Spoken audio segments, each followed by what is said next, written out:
Hello friend, welcome back to my YouTube channel Faizan Musafir. जैसे कि आप सभी जानते हो कि हमने एक सीरीज स्टार्ट करी है, सिटीजनशिप अमेंडमेंट एक्ट का विरोध सही है या गलत। तो उसके पार्ट 1 में हमने डिस्कशन किया था कि सिटीजनशिप यानी नागरिकता क्या है, सिटीजनशिप कैसे प्राप्त की जाती है और किस तरह से समाप्त की जा सकती है, और ऐसे कौन से व्यक्ति हैं जिनकी नागरिकता समाप्त नहीं की जा सकती। आई होप अगर आपने इस सीरीज का पार्ट 1 देखा है तो आपको समझ आया होगा। अगर कोई डाउट हो तो आप कमेंट्स में पूछ सकते हो।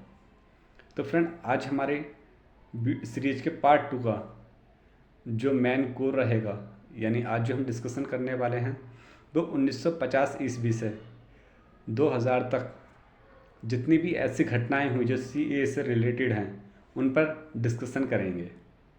इसमें हम मुख्यतः असम संकट यानी असम क्राइसिस को जानने की कोशिश करेंगे, क्योंकि संकट पर चर्चा किए बिना सीए पर चर्चा शुरू करना तार्किक नहीं रहेगा। तो फ्रेंड, आज की हम वीडियो स्टार्ट करते हैं अपनी यहीं। तो सबसे पहले मैं आपको बताना चाहता हूँ कि भारत में सबसे पहले एनआरसी 1951 में लाया गया, जो कि असम में लागू हुआ था, और वो हमारे देश के first prime minister Pandit Jawaharlal Nehru ji के द्वारा लागू किया गया था।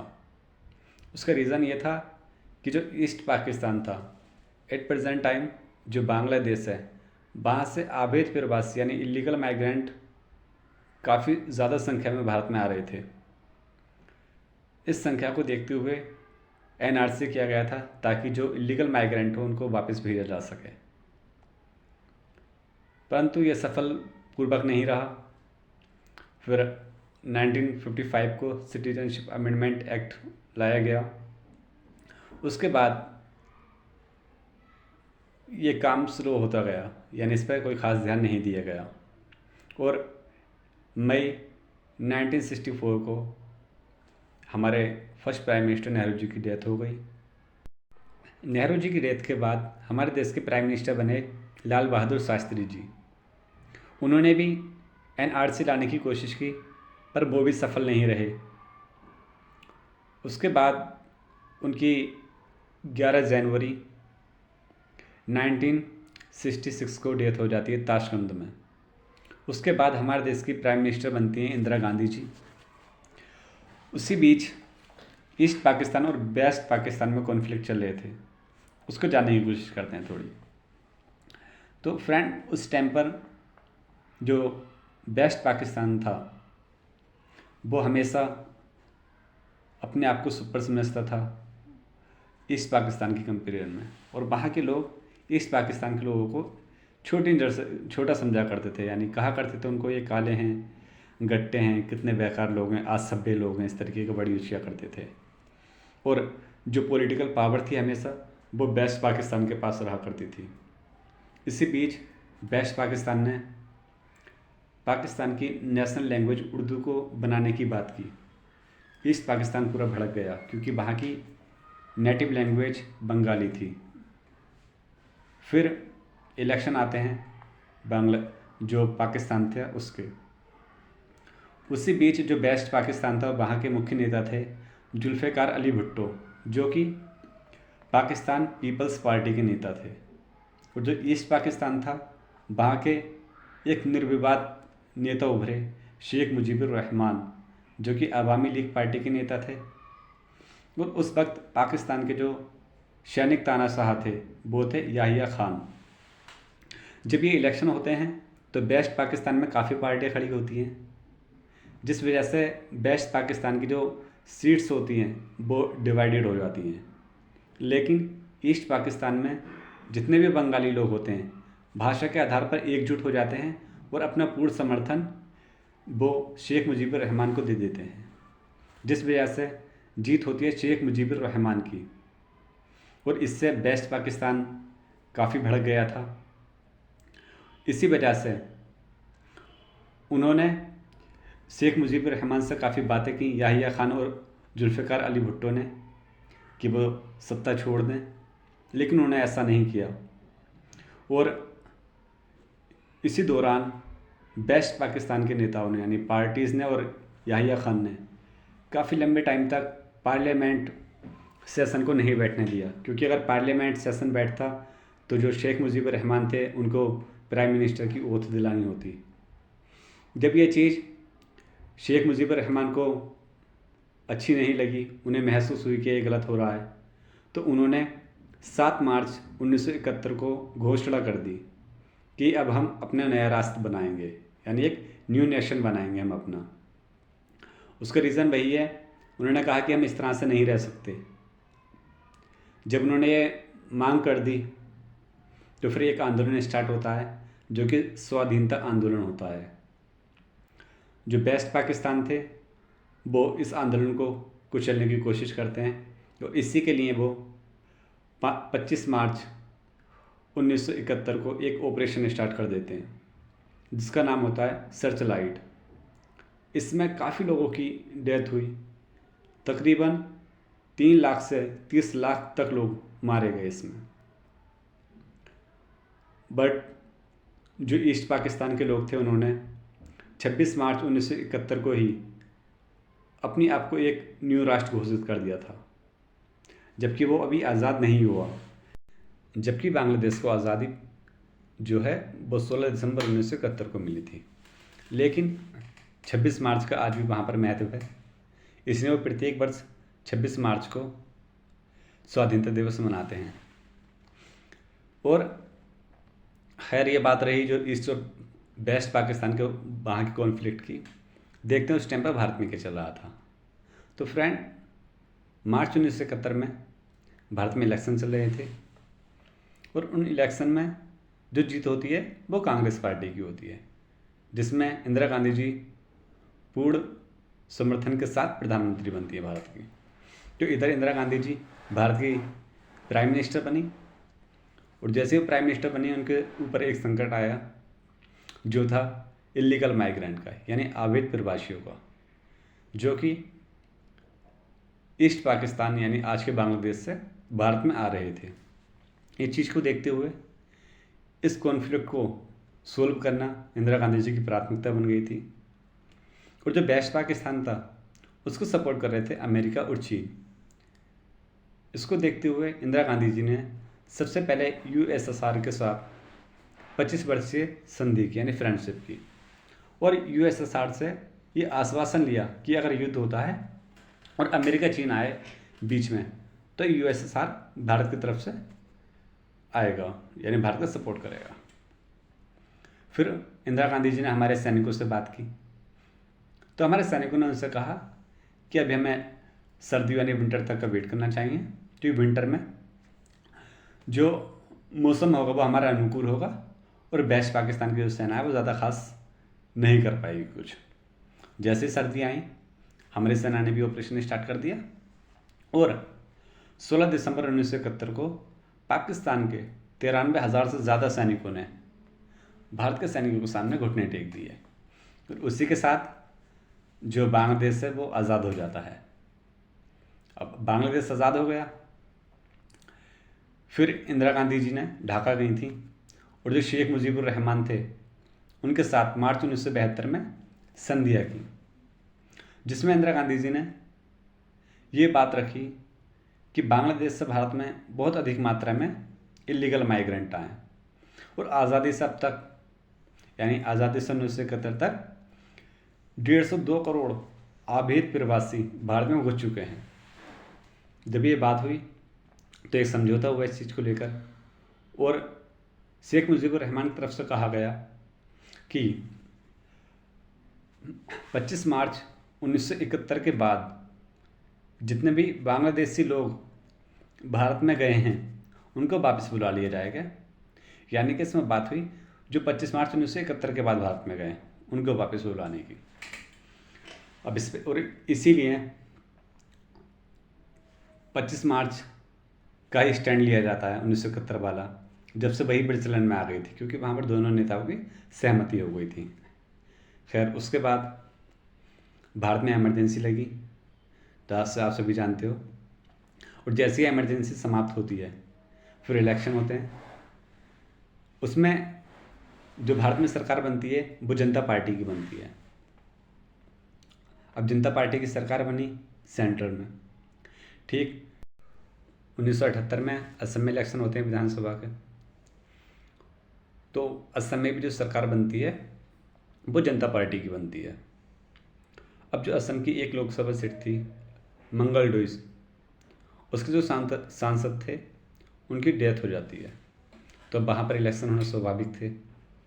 जब वहाँ इलेक्शन होने की बात स्टार्ट हुई तो जो लोग इलेक्शन कमीशन थे, वहाँ के निर्वाचन आयुक्त जो थे उस इलाके के, उनकी तरफ से कुछ बातें सामने आईं और कहा गया उनमें कि 1971 से 1978 के बीच जो मतदाता सूची थी उसमें ज़मीन आसमान का अंतर था। यानी 1971 से 1978 के बीच वोटिंग लिस्ट में बहुत अधिक संख्या में लोगों को ऐड किया गया। अब ये लोग कौन थे? तो कहा गया कि ये लोग जो बांग्लादेश से आए थे वही थे मूलतः। इस वजह से जो असम के मूल निवासी थे उनकी चिंताएं बढ़ गईं, क्योंकि अब उनको डर सताने लगा कि वो अब अपने अपने ही राज्य में माइनॉरिटी न बन जाए, और उनको अपने कल्चर, अपनी लैंग्वेज के प्रति भी डर लगने लगा कि जब बांग्लादेशी लोग आए हैं उनके कल्चर को और उनकी भाषा को समाप्त कर देंगे, और उनकी पॉलिटिक्स में भी मेजॉरिटी नहीं रहेगी, तो वो अपनी सेफ्टी कैसे करेंगे। और यहीं से स्वाभाविक असम आंदोलन स्टार्ट हो जाता है। तो जो असम आंदोलन स्टार्ट होता है ये असमी लोगों की और गैर भारतीय लोगों के बीच होता है।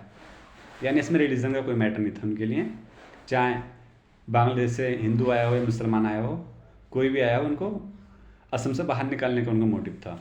इसी के साथ आंदोलन जो स्टार्ट होता है उसको लीड करती है आसू, यानी ऑल असम स्टूडेंट यूनियन, जो कि वहाँ के गुवाहाटी विश्वविद्यालय के छात्र संघ का एक संस्था थी।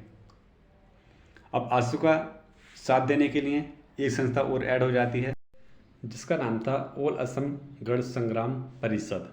तो ये दोनों संगठन मिलकर आंदोलन करते हैं और अपनी मांग रखते हैं। कहते हैं कि जब तक हमारी मांगें पूरी नहीं होंगी हम मंगलडोई जो सीट है उस पर इलेक्शन नहीं होने देंगे।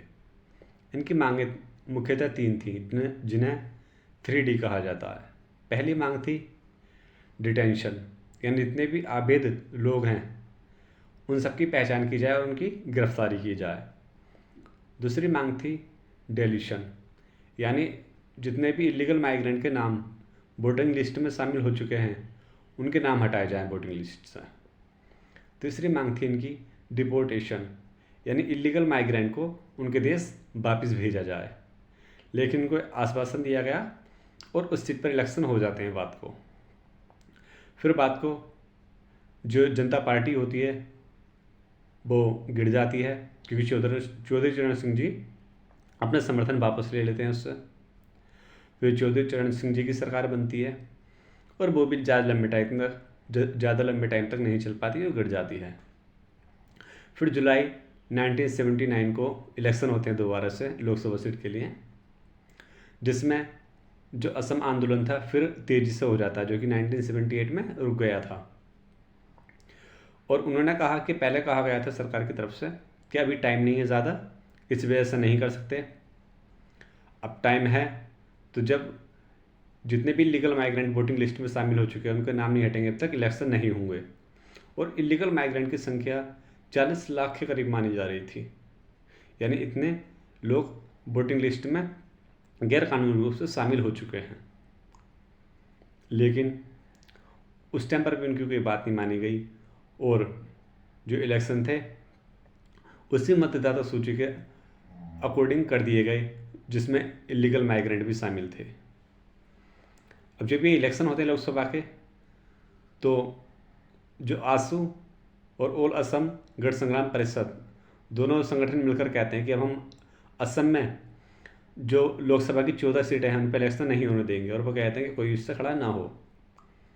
जिसमें 14 सीटों में से 10 सीटों पे कोई खड़ा नहीं होता, 4 पे खड़े होते हैं, लेकिन फाइनली जो इलेक्शन होते हैं वो सिर्फ 2 सीटों पर होते हैं।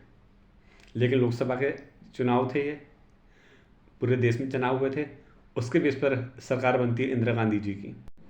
यानी अब सेंटर में सरकार थी इंदिरा गांधी जी की और असम में सरकार थी जनता पार्टी की। लेकिन बात को आर्टिकल 356 का यूज़ करके असम की सरकार को गिरा दिया गया और 1980 में अनुच्छेद 356 का प्रयोग करके वहाँ पर राष्ट्रपति शासन लगा दिया गया। आर्टिकल 356 के एक प्रोविज़न के तहत किसी भी राज्य में मैक्सिमम 3 साल के लिए राष्ट्रपति शासन लगाया जा सकता है। इसका विवाद पंजाब है, जहाँ पर 5 साल तक भी जो राष्ट्रपति शासन है लगाया जा सकता है। अब जो असम की विधानसभा थी उसके इलेक्शन हुए थे 1978 में, री इलेक्शन होने थे 1983 में, और जो एमरजेंसी थी वो भी 1983 तक रह सकती थी। तो यानी जब 1983 का टाइम आया इलेक्शन का, फिर आंदोलन तेज हुए, क्योंकि जब जब इलेक्शन का टाइम आया तब तक आंदोलन अपने चरम पर रहे। अब जो असम की विधानसभा सीटें हैं वो 126 हैं। इंदिरा गांधी ने कहा कि विधानसभा सीटों के साथ जो लोकसभा सीटें रह गई थी 12, उन पर भी इलेक्शन किए जाएं। उनसे कहा भी गया था कि पॉसिबल नहीं हो पाएगा कुछ सीटों पर, लेकिन उन्होंने फिर भी करवाया इलेक्शन, और जिसने भी इन इलेक्शन का बाइकआउट किया उनके जेल में डाल दिया गया। फाइनली इलेक्शन होते हैं ये, और इसमें ओनली 32% वोटिंग होती है, जिसमें कांग्रेस पार्टी की जीत होती है। खैर, इसी दौरान एक बहुत दर्दनाक घटना घटी, शायद इसकी माफ़ी कोई नहीं दे सकता। वो ये थी कि असम का एक ज़िला है नैलोई, उसमें एक गांव है नैली। तो नालोई ज़िले की जो नैली गांव है उसके आसपास के 14 गांव और थे। उन सब लोगों ने मिलकर डायरेक्ट एक्शन यानी प्रत्यक्ष कार्रवाई जैसा काम करने की कोशिश की, और जब वो इकट्ठा हुए तो उसमें कुछ हथियारबंद लोग हुए, और फिर जब ये घटना घटी तो इसमें एक दिन में ही कई हज़ार लोग मारे गए। सरकारी आंकड़ों के अनुसार 2191 लगभग लोग मारे गए थे इस घटना में। फिर इसके लिए एक तिवारी का कमीशन भी बनी थी, जिसकी रिपोर्ट आई बात को, पर उसको आज तक पब्लिश नहीं किया गया। यानी प्रधानमंत्री को पता है सिर्फ क्या है, पर आज तक उस रिपोर्ट को हाइड कर ही रखा गया है। अब असम में इलेक्शन हो गए, फिर उसके कुछ टाइम बाद इंदिरा गांधी जी की हत्या हो जाती है। फिर इलेक्शन होते हैं जिसमें हमारे देश के प्रधानमंत्री बनते हैं राजीव गांधी जी। जब वो प्रधानमंत्री बने उनके सामने भी असम की समस्या थी, और फिर वो जो ऑल असम स्टूडेंट यूनियन और ऑल असम गण जन संग्राम परिषद, इन दोनों संगठनों के साथ मिलकर कुछ समझौते करते हैं, जिससे कहा जाता है असम एकॉर्ड यानी असम समझौता। इसमें जो संगठन थे असम के, उन्होंने मांग करी कि 1951 के बाद जितने भी आबेद यानी गैर कानूनी लोग असम में घुसे उन्हें वापस भेजा जाए। लेकिन इस पर राजीव गांधी जी राजी नहीं हुए, और उन्होंने कहा कि 1 जनवरी 1966 तक जितने भी लोग आ चुके हैं उन सबको नागरिकता दे दी जाएगी भारत की, और जो 1 जनवरी 1966 के बाद लेकिन 25 मार्च 1971 से पहले भारत में आ चुके हैं उन सबको भी नागरिकता दे दी जाएगी, लेकिन 10 साल तक उनको वोटिंग राइट नहीं दिए जाएंगे। यानी उसके बाद 10 साल बाद उनको वोटिंग राइट भी दे दिए जाएंगे। ये बात हुई, और उन्होंने ये भी कहा कि जो इंदिरा गांधी थी, शेख मुजीबुर रहमान थे, उनके बीच भी जो समझौता हुआ था उसमें भी 25 मार्च ही डेट रखी गई थी, जिसके बाद जो भी भारत में लोग आए उनको वापस भेजा जाएगा। फिर एक बात ये हुई कि जो इलेक्शन हुए थे असम में वो दूसरा के किए जाएं, तो इस पर भी सहमति बनी। फिर तो इसी के साथ असम अकॉर्ड सक्सेसफुल रहा, लेकिन इससे पूर्णतः असम की समस्या का समाधान नहीं हुआ। समस्या कुछ टाइम के लिए टल गई थी, बट परमानेंट सॉल्यूशन नहीं निकला था उसका। आने वाली गवर्नमेंट ने उस पर ज़्यादा ध्यान नहीं दिया। फिर सरकार बनती है 1998 में एनडीए की, द नेशनल डेमोक्रेटिक अलायंस की, जिसको मुख्यतः लीड करती है बीजेपी सरकार, जिसमें देश के प्रधानमंत्री बने अटल बिहारी वाजपेयी जी। तो उनके कार्यकाल में क्या महत्वपूर्ण चेंजेस किए गए, हम उसको नेक्स्ट वीडियो में जानने की कोशिश करेंगे। Thank you so much. Last तक एपिसोड में बने रहना ताकि आपको सभी डाउट्स क्लियर हो जाएं और किसी तरह की कोई कन्फ्यूज़न ना रहे सीए को लेकर।